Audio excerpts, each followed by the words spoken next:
quero ser breve na minha palavra, eu quero dar uma direção para vocês hoje aqui. Eu não vou estar pregando.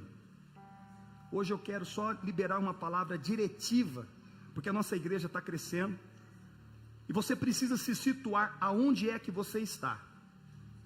Nós estamos chegando no final do ano, eu vou dizer para você, é muito bom você fazer um balancete, é muito bom você fazer um resumo da tua vida. Como é que você está vivendo? Como é que está a tua finança?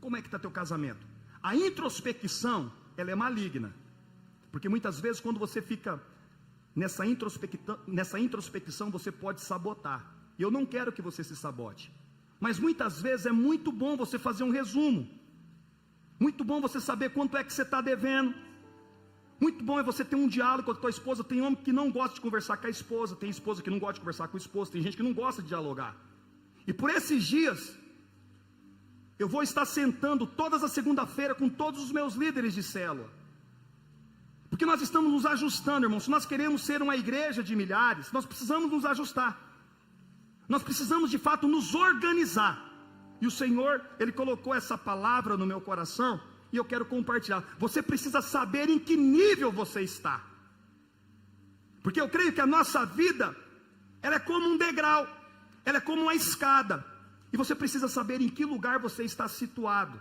aonde é que você se encontra. Eu quero ser rápido, mas eu tenho a plena certeza que o Senhor vai ministrar algo no teu coração aqui nessa noite. Olha o que o texto nos diz: o Senhor é o meu pastor, nada me faltará. Ele me faz repousar em pastos verdejantes, leva-me para junto das águas de descanso, refrigera a minha alma, guia-me pela vereda da justiça por amor do teu nome. Ainda que eu ande pelo vale da sombra e da morte, não temerei mal nenhum, porque tu estás comigo. O teu bordão e o teu cajado me consolam. Preparas uma mesa na presença dos meus adversários, dos meus inimigos, e unge a minha cabeça com óleo, e o meu cálice se transborda. Bondade e misericórdia certamente me seguirão todos os dias da minha vida, e habitarei na casa do Senhor para todo o sempre. Você sabe, esse texto aqui é um texto em que as pessoas gostam de abrir a Bíblia e deixar na cabeceira. Esse texto é um texto que as pessoas gostam de colocar na empresa e deixar aberta essa Bíblia. E muitas vezes, quando ele vai folhear a Bíblia, o Salmo de número 23 e o Salmo de número 91, a folha está toda amarelada. Eu quero dizer para você, a Bíblia aberta por si só, ela não tem poder. Ela não tem poder nenhum. Ela não vai espantar demônios, ela não vai expulsar demônios. A Bíblia não é um amuleto. Você precisa ter o Logos. O que é o Logos? É a palavra lida. Mas você precisa ter o quê? A revelação daquilo que tem por detrás das letras. E hoje eu quero compartilhar com você essa verdade. O Senhor vai trazer uma revelação hoje ao teu coração, em que nível é que você está de relacionamento com Ele. A nossa vida cristã, eu creio que ela é como uma escada, ela é como se tivesse alguns degraus, e você precisa entender em que degrau você está. O primeiro degrau e o primeiro nível é um nível quando nós buscamos apenas o suprimento de Deus. Diga para essa pessoa que está do teu lado, fala assim: meu irmão, suprimento de Deus. Olha o que nos diz o texto ali, Salmos 23, 1 e 2, coloca para mim ali por favor. O Senhor é o meu pastor, nada me faltará. Ele me faz repousar em pastos verdejantes, leva-me para junto das águas de descanso. Geralmente, o nosso relacionamento com Deus, ele se inicia aqui. Esse é o primeiro degrau, esse é o primeiro estágio, é aonde nós só apenas conseguimos ver pastos verdejantes. É nesse momento em que nós queremos que Ele seja o nosso pastor e que nada venha nos faltar. As pessoas se aproximam dEle apenas para que Ele venha suprir o quê? As necessidades. Muitas vezes as pessoas começam a se relacionar com Deus porque elas querem que o casamento dela seja transformado. Ela começa a se relacionar com Deus porque ela quer a vida dela financeira mudada. Muitas vezes ela começa a se relacionar com Deus porque a empresa dela está quebrando. Muitas vezes ela começa a se relacionar com Deus, porque o filho está nas drogas. Muitas vezes ela começa a se relacionar por Deus por causa de uma decepção. Pastor, é errado? Não! Não é errado, porque Ele está nos dizendo que Ele é o nosso pastor e nada vai nos faltar. Eu vim dizer para você que Deus é bom. Quantos creem? Por muito tempo se pregou um Deus irado, um Deus que estava com um pedaço de porrete na mão a todo momento, querendo o quê? Punir. Os pais, quando corrigiam os filhos antigamente, diziam bem assim para o filho: olha, se você errar, papai do céu vai fazer o quê? Papai do céu vai fazer o quê? Foi assim que a nossa geração foi criada. Mas hoje eu vim aqui dizer para vocês que o nosso Deus, Ele é um Deus bondoso. O nosso Deus, Ele é um Deus que Ele quer de fato nos atender. Mas eu quero dizer para você, esse nível de relacionamento com Deus, ele é muito raso. Nós não podemos apenas relacionar com Deus por aquilo que Ele pode nos dar. Eu não posso relacionar com Deus por aquilo que Ele apenas pode fazer na minha vida. Não. Eu preciso me relacionar com Deus, eu preciso ir além. Eu quero dizer para você, nesse primeiro nível, é um momento em que você precisa tomar uma decisão na tua vida. A palavra de Deus nos diz que o Senhor, Ele se relacionava com 3 tipos de pessoas. Primeiro, a multidão. A multidão era aquela que queria apenas milagre.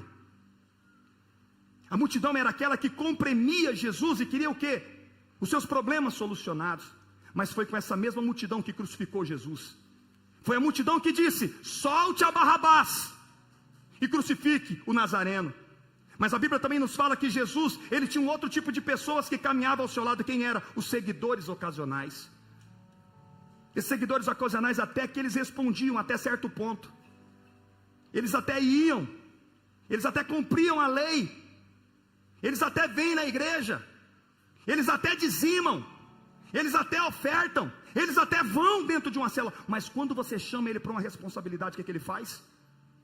Ele pula fora.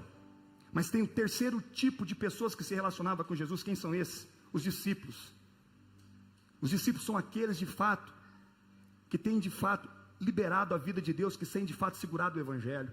E nós precisamos, para os dias de hoje, homens, é nessa estirpe, porque a multidão, irmãos, ela só quer barriga cheia. A multidão só quer o quê? Vir num domingo, o culto está gostoso, que palavra maravilhosa, o ar está gelado, o ar está quente, nossa, que palavra pesada, que palavra dura. Não, você precisa entender que você precisa subir, você precisa ter um encontro com Jesus, você precisa aceitar a Jesus como o único sustento salvador da tua vida. Ele não pode estar apenas pagando as tuas contas, Ele não pode apenas estar abrindo as portas para você. Você precisa ter um encontro com Jesus. Não existe homem bom, não existe homem correto. Ah, pastor, eu pago as minhas contas, eu não traio a minha esposa, meu nome não está no SPC, eu sou uma pessoa que amo meus filhos. Mas eu quero dizer para você, você precisa aceitar Jesus como o único Senhor Salvador da tua vida. Só existe um caminho para se chegar ao céu. Qual é esse caminho? Qual é esse caminho? Qual é esse caminho? Não basta você dar sopão, não basta você dar cestas básicas, não basta você dar ao órfão, à viúva, não. Você precisa ter a clareza, você precisa aceitar a Jesus como o único e suficiente Salvador da sua vida. E muitos foram para o encontro agora por esses dias, e muitos aceitaram a Jesus. E eu quero dizer para você, nós devemos parar por aí? Nós vamos então para o segundo nível. Quem sabe você está aqui no nível apenas de querer a bênção de Deus, mas o Senhor está te convidando para o segundo nível, para o segundo degrau. Qual que é o segundo degrau, pastor Josié? É um nível de transformação. Diga para essa pessoa que está do teu lado, transformação. Coloca para mim ali, versículo de número 3. Refrigera a alma, guia-me pelas veredas da justiça, por amor do seu nome. Esse aqui é o segundo nível, é o segundo estágio. Aqui nós tiramos os nossos olhos apenas daquilo que é externo. Nós tiramos os nossos olhos daquilo que é imediato, as minhas contas pagas, a minha barriga cheia. Eu não quero apenas a minha barriga cheia. Eu não quero apenas o meu esposo na igreja, a minha esposa na igreja. Eu não quero apenas o meu filho livre das drogas. Eu não quero apenas um aumento de salário. Não! Eu passo a desejar a Deus como algo na minha vida. E é aqui que começa o metamorfos, é aqui que começa a transformação, é aqui que começa de fato o Senhor trabalhando de dentro para fora, dentro de você. Você sabe, antigamente você era um homem ruim, antigamente você tinha um caráter corrompido, antigamente você caminhava por caminhos tortos, você dava um mau testemunho, você batia no papagaio, batia na mulher, você fazia coisas horríveis, você era uma pessoa terrível, mas a partir do momento que você aceitou a Jesus como o único e suficiente Salvador da tua vida, o Espírito Santo de Deus passou a habitar dentro de você. E quando o Espírito Santo de Deus, ele passa a habitar dentro de um homem, você sabe, imagina um Fusca subindo a ladeira, e um bitrem descendo ladeira. Você consegue imaginar como que vai ser esse impacto? Quem é que vai sair bem? O bitrem ou o Fusca? O bitrem ou o Fusca? O bitrem é o Espírito Santo quando entra dentro de você. Não tem como você permanecer do mesmo jeito e da mesma forma. É o Espírito Santo de Deus, ele trabalhando dentro de você. É o Espírito Santo de Deus te moldando. É você podendo andar pelas veredas da justiça. É você podendo andar pelo caminho que ele tem preparado sobre a tua vida. A palavra de Deus nos diz bem assim, Romanos capítulo de número 12 e versículo de número 2: e não vos conformeis com este mundo, mas transformai-vos pela renovação da sua mente. Quando você aceita Jesus como único Salvador da tua vida, o teu espírito está pronto.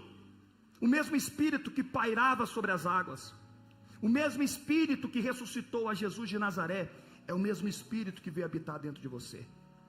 Só que a tua alma, é na tua alma que você tem o quê? Os seus sentimentos. É na tua alma que você tem medo. É na tua alma que você sentiu rejeição.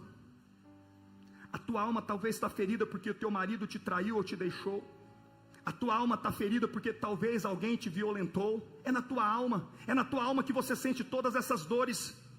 E a sua alma, ela precisa ser transformada.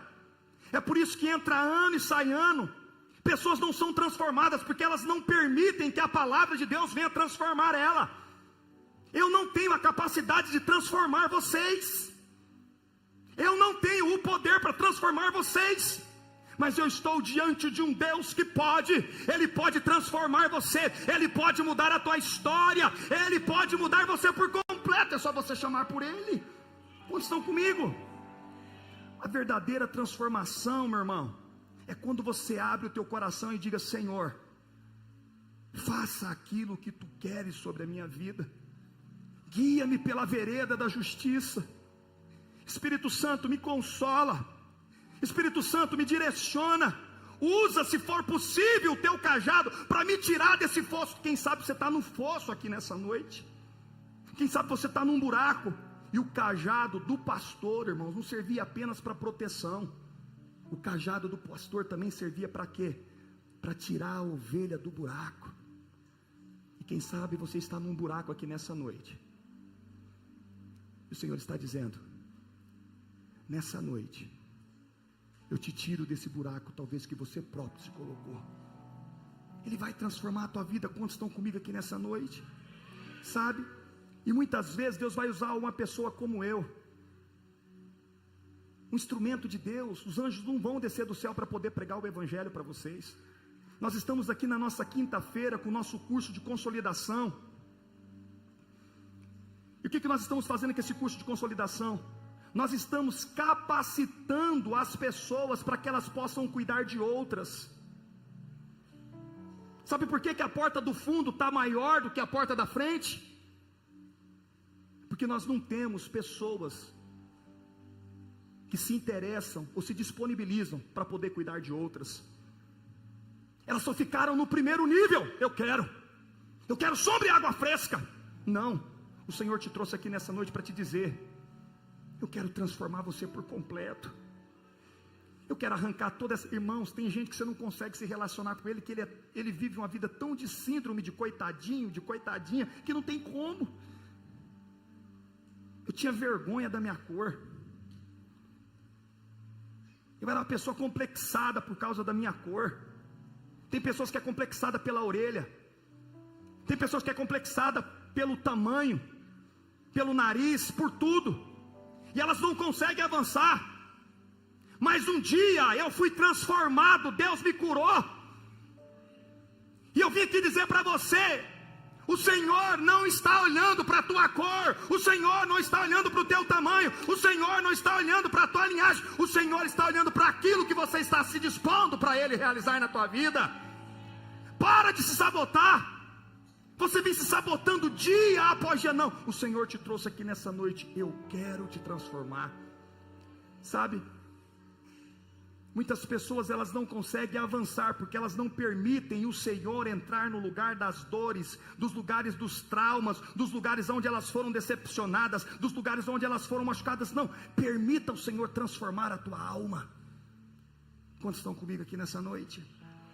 O terceiro nível, irmãos, é o nível onde nós aprendemos a confiar no Senhor. Olha o que nos diz o versículo de número 4.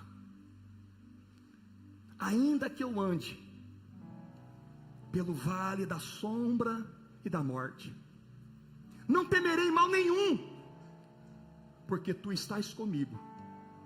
O teu bordão e o teu cajado me consolam. Nós entramos para esse nível, nesse terceiro estágio, e ele está dizendo: ainda que você ande pelo vale da sombra e da morte, você precisa confiar em Deus. Quem sabe você confia no seu salário, quem sabe você confia no teu esposo, quem sabe você confia no teu patrão, mas você não tem confiado no Senhor. Você precisa entrar nesse estágio.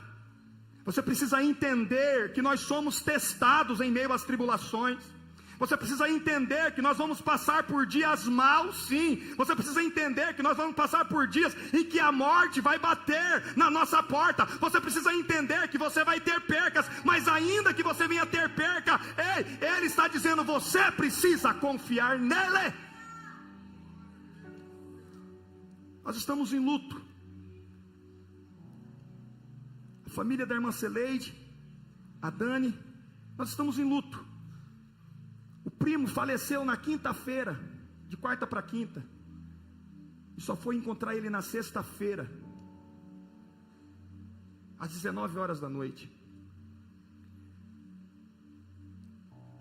A mãe não podendo velar o próprio filho, a família não podendo velar. Você não tem noção do desespero que está a família, você não tem noção como está desesperada a mãe diante de uma situação como essa. E eu te faço uma pergunta: o que você vai falar num momento como esse? O que tu vai dizer num momento como esse?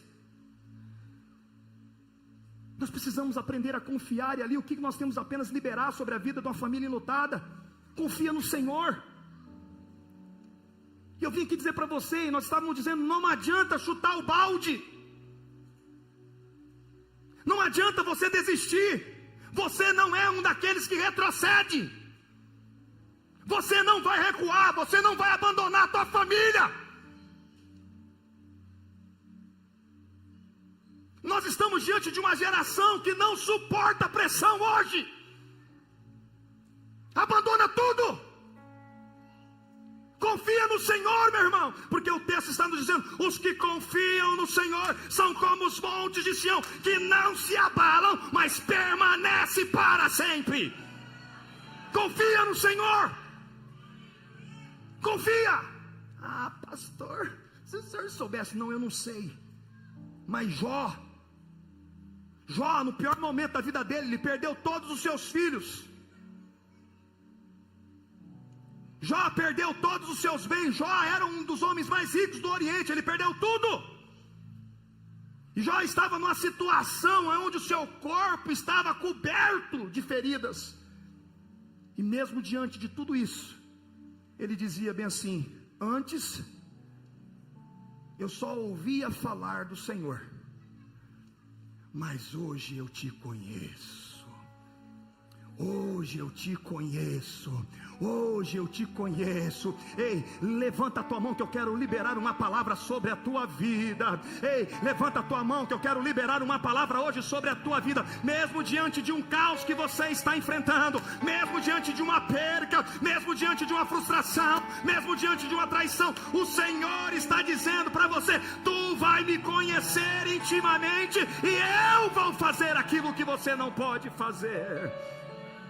É Ele. A Bíblia nos diz que depois de tudo aquilo que Jó havia passado, ele se tornou o homem mais rico. Deus deu filhos maravilhosos sobre a vida dele. Você sabe, você precisa avançar.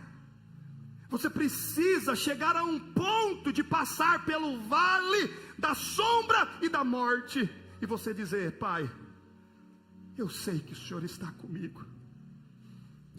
Eu sei que o Senhor está comigo. Independente daquilo que você esteja passando, o carro quebrou, Ele está com você. O filho está nas drogas, Ele está com você. Foi mandado embora, Ele está com você. Independente daquilo que você está passando, você pode confiar no Senhor. O Isdael Maia, ele escreveu uma frase bem assim: não peça para ser mais fácil, e sim para que você possa ser o melhor. Não peça para amputar a tua cruz. Diante de qualquer situação que você estiver passando, eu quero dizer para você: o Senhor estará contigo para a honra e para a glória do nome dEle. O quarto nível é o nível aonde nós travamos batalhas espirituais. Coloca para mim ali o Salmo de Números, versículo de número 5.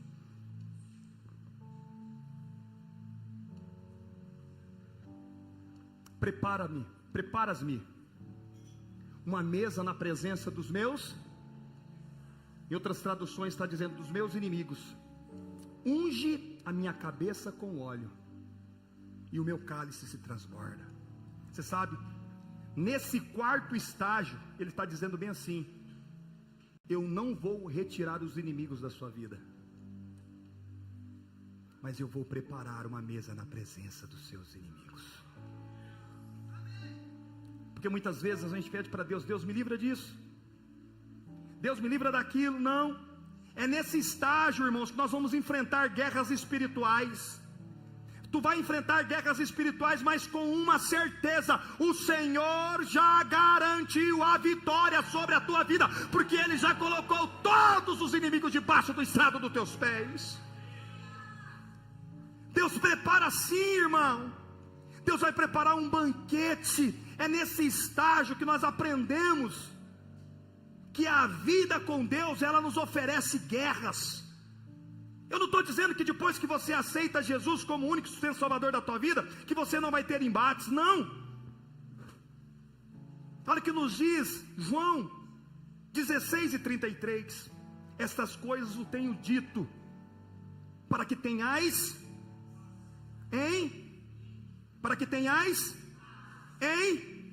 no mundo passais por aflições, no mundo passais por tribulações, mas tende bom ânimo, eu venci. Você não vai abandonar, você não vai recuar, irmãos. Tem muita gente que fala assim: eu não vou para o encontro, eu não quero ir para o encontro. Porque no encontro você vê de fato ali com aquilo que nós lutamos, pessoas ficando possessas. Quando nós participamos do encontro Kids, talvez quando nós falamos isso para você, você não consegue compreender que uma criança, vem cá meu filho, vem cá você, vem cá, esse aqui ainda é grande, vem cá, sobe aqui. Mas existem crianças que são menor do que ele, que dois adultos não conseguem segurar. Aí você vem me dizer que a nossa luta é com uma criança dessa? A palavra de Deus está nos dizendo lá em Efésios: a nossa luta não é contra a carne, a nossa luta não é contra o sangue, mas a nossa luta é contra principados e potestades nas regiões celestiais. Obrigado, meu filho.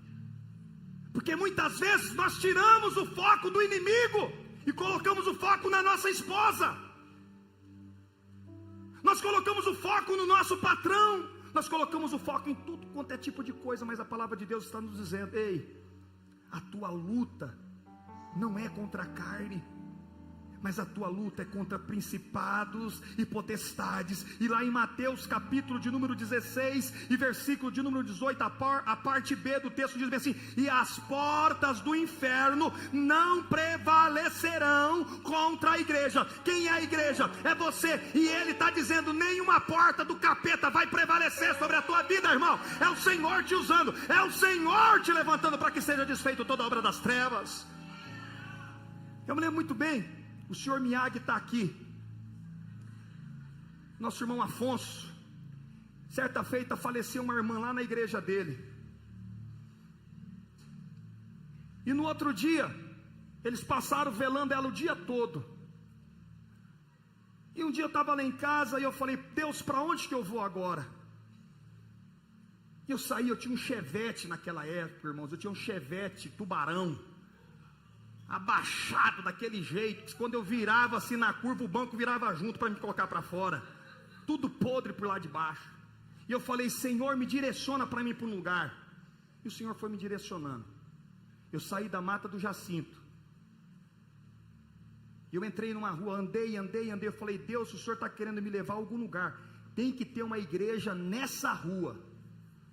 Eu fui parar lá no bairro dele, lá na igreja do Marcos Roberto. Imagina eu saindo da Mata do Jacinto, aparecendo no Marcos Roberto. Quando eu cheguei, eu falei: tem que ter uma rua, tem que ter uma igreja nessa rua.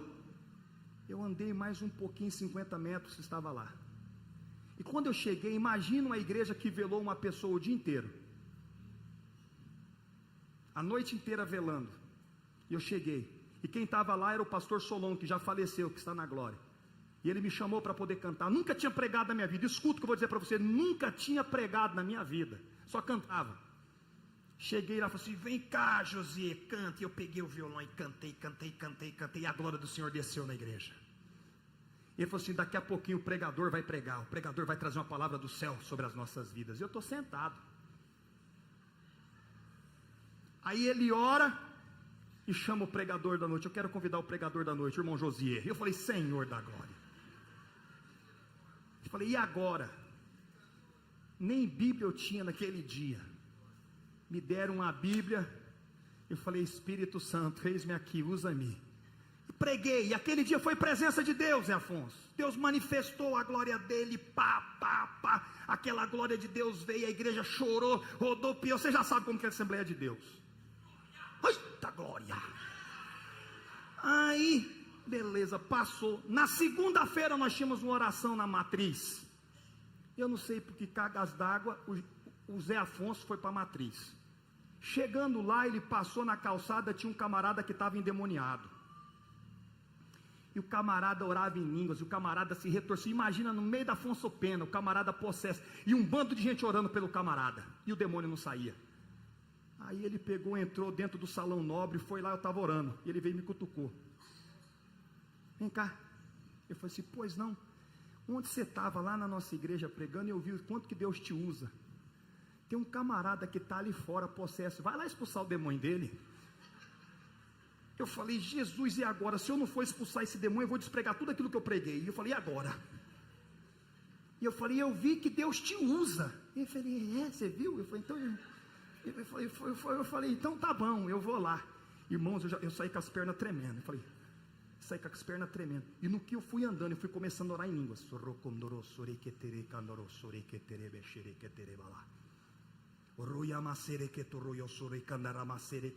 E fui andando. E no que eu comecei a andar, eu fui chegando perto do camarada, e o camarada falou assim: para!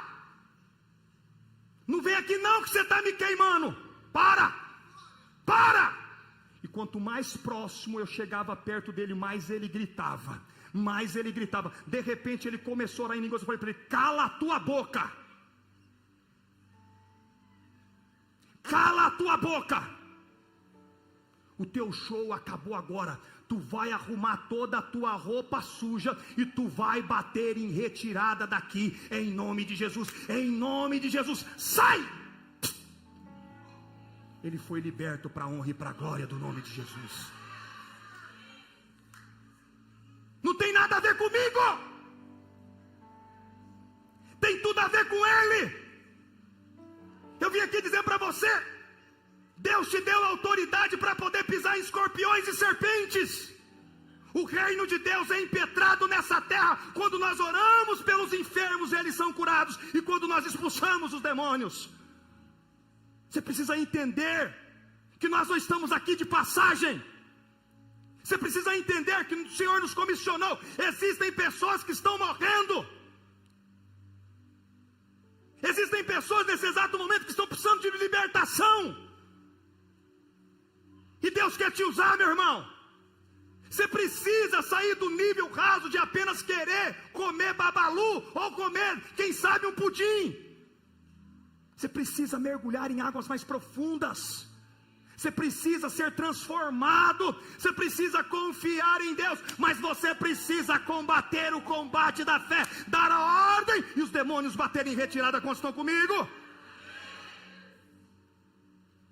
Olha o que nos diz o texto.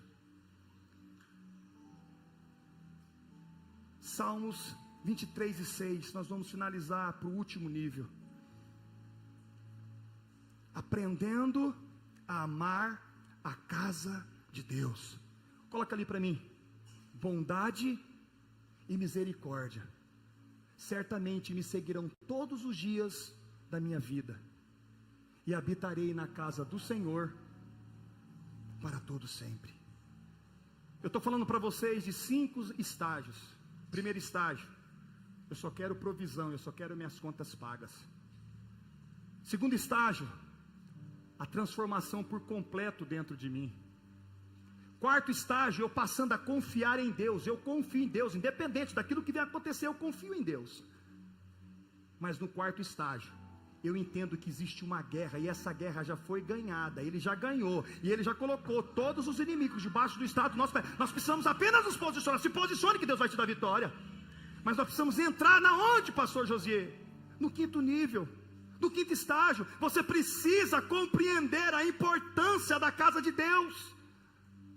Se nós queremos ser uma igreja de milhares, se nós queremos ser uma igreja para impactar a nossa capital, se nós queremos ser uma igreja para estar em outros estados, você precisa amar a casa de Deus, porque o salmista termina dizendo: e habitarei na casa do Senhor por longos dias. Você sabe, você precisa valorizar aquilo que Deus valoriza. Você precisa ter revelação da casa de Deus. Quem é a casa de Deus aqui? Quem é a casa de Deus? Quem é a casa de Deus? Você é a casa de Deus, você é a igreja. Você precisa valorizar aquilo que Deus valoriza. E hoje nós estamos diante de uma sociedade que não valoriza isso que nós estamos fazendo aqui. Quantas pessoas não faltaram o culto por causa da política? Poderiam estar aqui, votaram, ganharam o seu dinheiro, fizeram a sua boca de urna, fizeram as suas confusões por causa de político. Aonde estão elas? Lutando apenas por um reino que é terreno, um reino que é falível. A igreja é um reino que é infalível. Nós somos a noiva do Deus vivo. Você é a noiva desde o momento em que você aceitou a Jesus como único seu Salvador. Você era uma pecadora, você não valia nada. Mas depois você se tornou a noiva, você se tornou a igreja, e um dia você será arrebatada, você se encontrará com o noivo. Você precisa ter a clareza de quem você é, meu irmão. Você precisa ter a clareza: e habitarei na casa do Senhor para sempre. Irmãos, eu vou coçar onde deve coçar agora. Deixa eu fazer uma pergunta para você. Quantos dias tem uma semana? Quantos dias?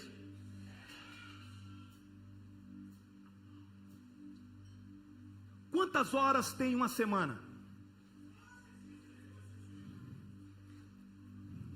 Eu já fiz o cálculo para você, tá? Não precisa fazer a conta, tá? Uma semana ela tem 168 horas semanal. 168 horas. Aí, o seu parente, escuta o que eu vou falar para você. Vou tirar o óculos para poder falar isso aqui para você. Espera aí. O seu parente, quando você fala bem assim, eu estou indo para a igreja, presta atenção. O que ele fala para você? Você só vive dentro da igreja agora. Você só fala em igreja, igreja, igreja. Tudo para você agora é igreja. Eu vou te mostrar para você que você não vive igreja. Eu vou mostrar para você que você não fica o tempo que eles falam que você fica. Eu vou te provar aqui agora. Quantas horas? O dia que o pastor está inspirado, ó, o meu culto não vai ter 2h30. Mas eu vou colocar 3 horas para você. Que eu fique com o culto aqui 3 horas. Eu estou aqui desde as 3 horas da tarde. 3 horas da tarde eu cheguei aqui. O ministério de louvor chegou 3 horas da tarde. Então o número deles é maior. Mas eu quero falar o teu. Se eu fosse um pastor que pregasse aí 1 hora e pouca, vocês ficariam aqui quantas horas? Então tá bom. Aí eu estou pedindo para vocês irem para uma célula. Normalmente uma célula tem que ter quantas horas? 2. Vocês vão para quantas horas? Aí eu falo para vocês, vem para cá, vamos estudar no curso de maturidade no Espírito. Vem para cá, eu convido vocês. Vocês vêm para cá mais quantas horas? Quantas horas nós temos? Aí eu falo para você, ei, você precisa ser uma pessoa ativa na casa do Senhor. Você precisa cuidar de outra pessoa, você precisa frutificar. Consolida alguém, visita alguém. Aí você separa mais 1 hora. Quantas horas? Então durante a semana, você separou 8 horas para viver em igreja. E o que você faz com 160 horas?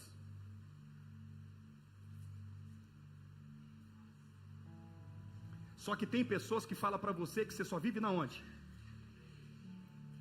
Eu estou falando alguma mentira para você? Os visitantes que estão me ouvindo aqui, eu estou falando alguma mentira? O que eles falam para mim e para você?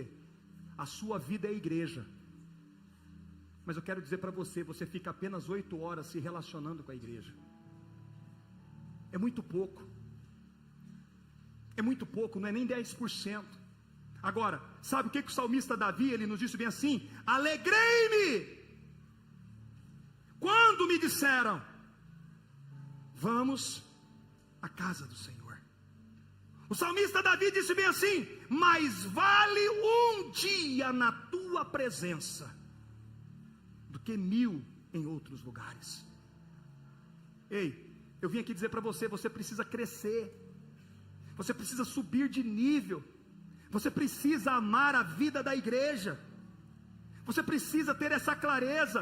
Infelizmente nós vivemos hoje diante de uma geração que não valoriza a igreja, elas falam mal da igreja, elas querem até Deus, mas elas não querem igreja. Sabe o que elas falam? A igreja me feriu, a igreja me machucou. Não, não foi a igreja que te machucou, foi o sistema. Quem te machucou foi a religião. E talvez você tenha desistido da igreja por qualquer coisa. O teu patrão te pirrinha, o teu patrão te aperta. Por que é que você não pede as contas? Você viu o que o teu pai fez com você? Você viu o que o teu filho fez com você? Por que você não abandonou ele? E por que é que nós abandonamos a igreja? Por que é que nós abandonamos a igreja? Se nós queremos ser uma igreja frondosa, se nós queremos crescer de uma forma sobrenatural, meu irmão, nós precisamos amar aquilo que Cristo ama. Reconheça que você é a igreja. Jesus não veio para os bons, Jesus não veio para os sadios, Jesus veio para os doentes. Aqui é o lugar das piores pessoas que existem na face da terra. Os bons estão lá fora, os bons falam, eu não preciso de Deus. Os bons falam, eu não preciso ser transformado, a minha vida está boa. Sabe quem é que precisa de Deus? É eu e você clamando por transformação aqui nessa noite. Nós somos igreja, você sabe? Teve uma desgraça, porque existe a graça e a desgraça, eu não estou xingando, mas teve uma desgraça no nosso meio que acabou com o relacionamento da igreja. Me pergunta, qual é, pastor? o Covid. Depois que o Covid veio, as igrejas nunca mais foram a mesma. Tem pessoas que nunca mais voltaram a congregar. Chega aqui, meu filho, vem cá, porque eles não querem mais isso daqui. Igreja é isso daqui. Igreja é um apoiando no outro. Igreja é um cuidando do outro. Mas o que foi que o Covid fez? O Covid distanciou. Não me abrace. Álcool em gel na mão.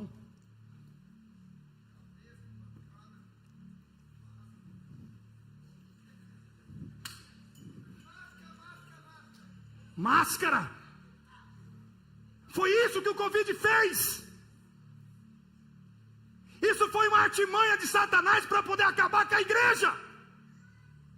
Mas a igreja ainda continua dormindo. Você sabe quando é que você tem filhos? Diante de intimidade. Sem intimidade não tem filho. E nós precisamos ter intimidade uns com os outros. Quem sabe eu não sou igual a você, meu filho. Quem sabe eu não ando como você. Mas é diante dos nossos relacionamentos que você é curado e tratado. Faca afia com faca.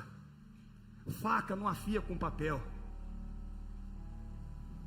Mas nós não queremos nos relacionar. Nós não queremos mostrar as nossas vergonhas, nós não queremos mostrar, mas quando nós nos abrimos, é na célula que todo mundo vê quem você é, na célula que sabe que você chegou bicudo, que você brigou talvez com a esposa, brigou com o filho, bateu no papagaio. Aqui você chega, passa um rímel no rosto e chega todo bonito. Mas dentro da célula não, você chega bem assim, a mulher chega atrás.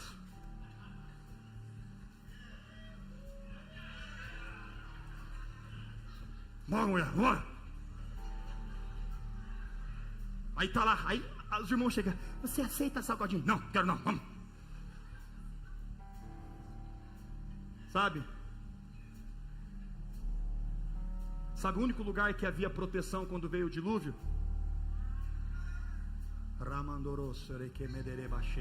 Era dentro da arca. Na arca tinha que carregar fezes, na arca tinha que limpar fezes, na arca tinha que limpar estrume, na arca tinha que fazer tinha muito trabalho.